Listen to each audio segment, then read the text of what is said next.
नमस्कार, मैं हूं आपके साथ पूर्णिमा मिश्रा। हमारे खास प्रोग्राम क्या कहते हैं नरेंद्र मोदी में आज आपको सुनवाएंगे पीएम मोदी का वो ऐतिहासिक भाषण जो उन्होंने 1 नवंबर 2020 को बिहार के समस्तीपुर में दिया। अपने भाषण में प्रधानमंत्री ने कहा कि एनडीए सरकार का निरंतर यह प्रयास रहा कि कोई व्यक्ति, कोई भी क्षेत्र विकास के लाभ से न छूट जाए। सुविधा, सम्मान और सुअवसर में किसी के साथ कोई भेदभाव नहीं होना चाहिए और यही सुशासन का लक्ष्य है। बिहार के बेटे बेटियां जिन्हें आज मुद्रा लोन मिल रहा है, बैंकों ने जिनके लिए दरवाजे खोल दिए हैं, जिन्हें आईआईटी, आईआईएम, एम्स मिल रहा है, वो आज अपने उज्जवल भविष्य के लिए एनडीए पर भरोसा कर रहे हैं। बिहार का मध्यम वर्ग जिसकी ईज ऑफ लिविंग बढ़ी है, नए हाईवे, नए रेल रूट बनने से जिसकी सहूलियत बढ़ी है, जिसके घर की ईएमआई कम हुई है, जिसे शांति का माहौल मिला है, वो आज बढ़ चढ़ करके एनडीए का झंडा लेकर के दौड़ रहे हैं। साथियों, जिसको आज अपना पक्का घर मिल रहा है, आयुष्मान भारत योजना से मुफ्त इलाज मिल रहा है, दिवाली और छठी मैया की पूजा तक जिनको मुफ्त राशन मिल रहा है, वो कभी जरूरी सुविधाओं के लिए भटकने पर मजबूर थे। आज जिनके पास सरकार खुद पहुंच रही है, बिहार का ऐसा एक एक परिवार, हर कोई परिवार आज एनडीए की जीत का आधार बना है। साथियों, एनडीए सरकार ने आज समाज के उस वर्ग के सपनों को, उसकी आकांक्षाओं को नई उड़ान दी है। जो कभी वंचित था, जो दशकों से मूलभूत सुविधाओं का इंतजार कर रहा था, क्या गरीब से गरीब भी कभी सोच सकता था कि उसके पास मोबाइल फोन पहुंचेगा, बैंक में खाता होगा, बैंक से कभी उसको लोन मिलेगा? क्या किसान कभी सोच सकता था कि उसके खाते में, बैंक खाते में भी कभी नियमित रूप से सरकार पैसे जमा करेगी? किसान हो, खेत मजदूर हो, श्रमिक हो, छोटा दुकानदार हो, इन सब ने क्या कभी सोचा था कि उनको 60 वर्ष की आयु के बाद पेंशन की सुविधा मिलेगी, वो बूढ़ापा सम्मान के पूर्वक जी पाएगा? ये सब कुछ आज हो चुका है और एनडीए सरकार ने ये कर करके दिखाया है। साथियों, बिहार ने, और ये बात पूरा हिंदुस्तान भी गर्व से कह रहा है और हर बिहारी तो गर्व से कहने का हकदार है। वो बात क्या है? बिहार ने, बिहारी है, यही वो पवित्र धरती है जिसने पूरे विश्व को, मानव जात को लोकतंत्र का पाठ पढ़ाया है।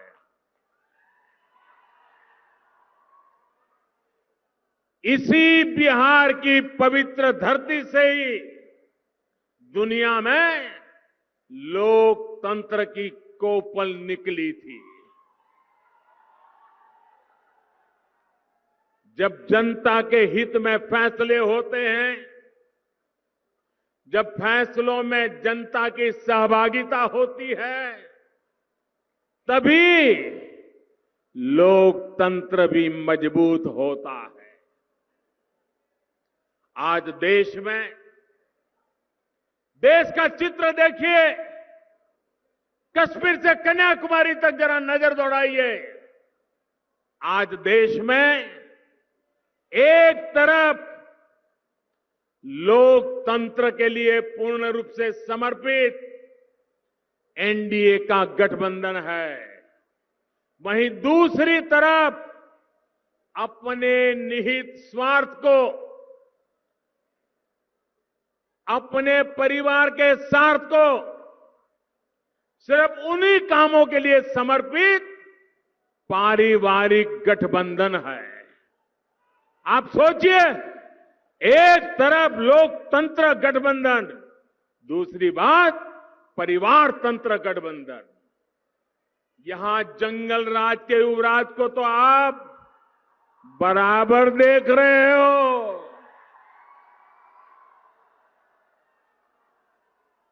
कांग्रेस पार्टी का दायरा भी धीरे धीरे सिकुड़ करके सिर्फ अपने परिवार तक ही सीमित होकर रह गया है।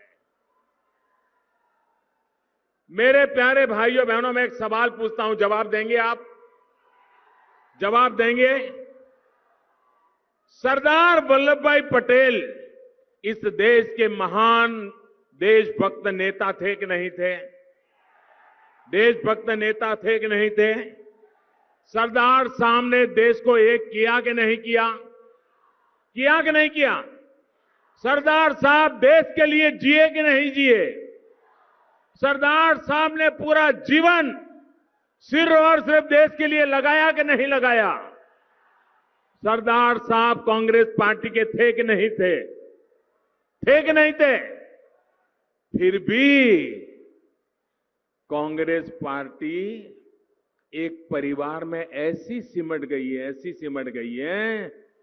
कल सरदार साहब जैसे महापुरुष का जन्म जयंती थी, लेकिन इस परिवार ने उन्हीं के कांग्रेस के नेता रहे हुए देश के महापुरुष सरदार साहब को स्मरण करने में भी इनके पेट में चूहे दौड़ने लगे। भाई, ये परिवारवाद, सरदार साहब न भाजपा के थे, न आरएसएस के थे, न जनसंघ के थे, लेकिन इस मां के लाल थे, मां भारती के लाल थे। उनका गौरवगान करना 130 करोड़ देशवासियों का कर्तव्य बनता है।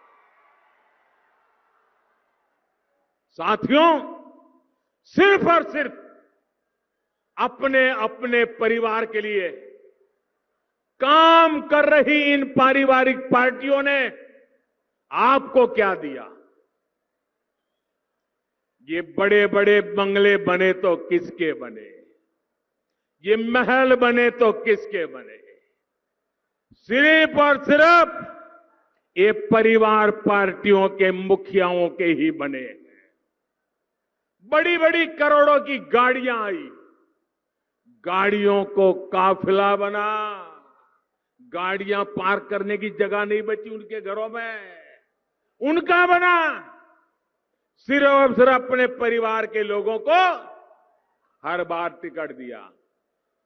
क्या नीतीश बाबू के कोई भाई राज्यसभा में पहुंचे हैं क्या? उनका कोई बेटा बेटी पहुंचा है क्या? उनके चाचा मामा पहुंचे हैं क्या? लोकतंत्र के लिए काम करने वाले लोग जनता को अवसर देते हैं। क्या मोदी का कोई रिश्तेदार कहीं पहुंचा है क्या? भाई, आपने कहीं देखा है क्या? क्योंकि हम आपके लिए जिंदा है, आपके लिए जान लगाते हैं जी। हम हमारे लिए पैदा नहीं हुए हैं।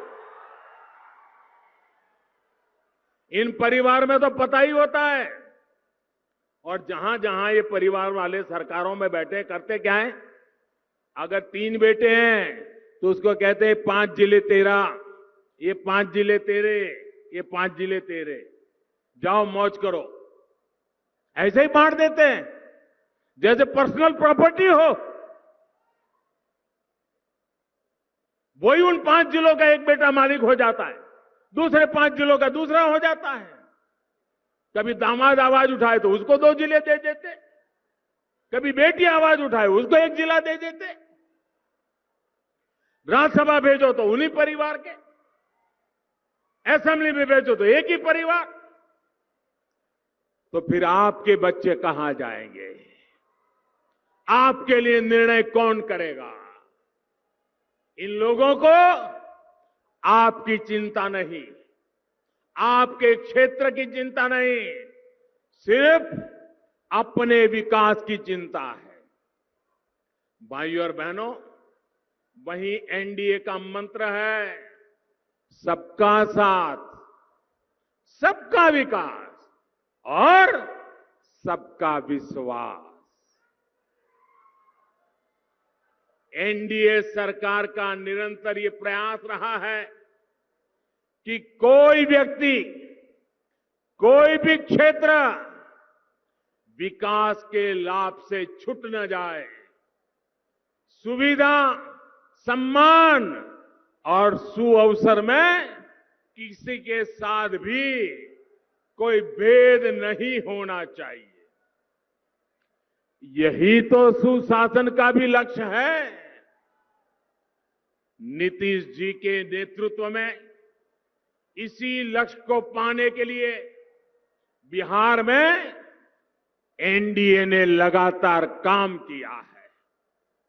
आत्मनिर्भर बिहार का जो संकल्प लिया गया है, ये इसी सुशासन का युवाओं के लिए अधिक से अधिक रोजगार के अवसर दिलाने का यही तो रोड मैप है।